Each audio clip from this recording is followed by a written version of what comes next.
Hello, for today's video lecture we're going to be talking about frames and machines.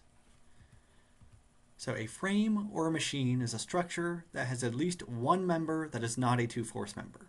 The difference between the two, so a frame is rigid, like this stool right here. If you pick it up, it'd be just kind of one solid body, even though it consists of multiple parts. While a machine is not rigid. So this pair of scissors here is an example of a machine.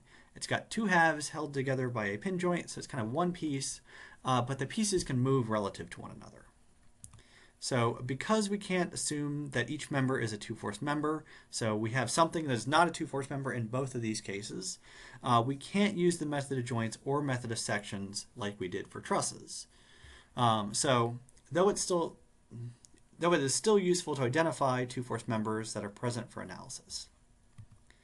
So why can't we use the method of joints or method of sections? So here I've got kind of my separated out view and member BD is what I'm going to look at. So if I had some extra force on here, this would no longer be a two-force member. I'd have a force at end B, a force at end D, and a force in the center. So in that case, I don't have the known tension or compression. Here we assumed tension. Instead, I have to replace that with reaction forces. So I have now two unknowns at either end of the body, and they're not equal and opposite to one another. So I've replaced kind of one unknown with four unknowns in this case, and that really messes up our method of joints.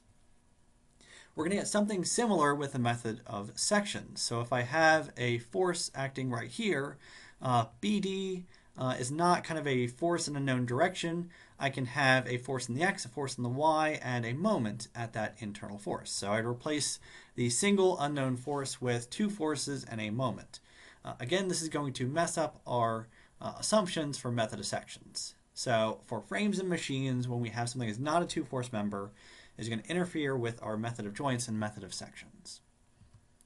All right, so how do we analyze frames and machines? Well, the analysis of frames works on the following. Analysis of frames and machines works on the following assumptions. Number one, the structure we're analyzing, the frame or machine, is in static equilibrium. And if it's independently rigid, then we can analyze the whole structure to find external reaction forces. Number two, each component in the structure we are analyzing is also in static equilibrium and can be analyzed as a separate rigid body. So we could take it apart, look at any one piece, and call that piece a rigid body to find out the forces acting on it. And whenever we have two components that are connected, so in our scissors we had the two halves held together by a pin in the middle, that pin is connecting the two pieces. So there are going to be equal and opposite forces acting on each component at that connection point. So in the form of a Newton's third law pair. All right, so more on the analysis of frames and machines is on the analysis of frames and machines page. For today, that's all we have for today's video lecture. Thank you for watching, and I hope to see you again.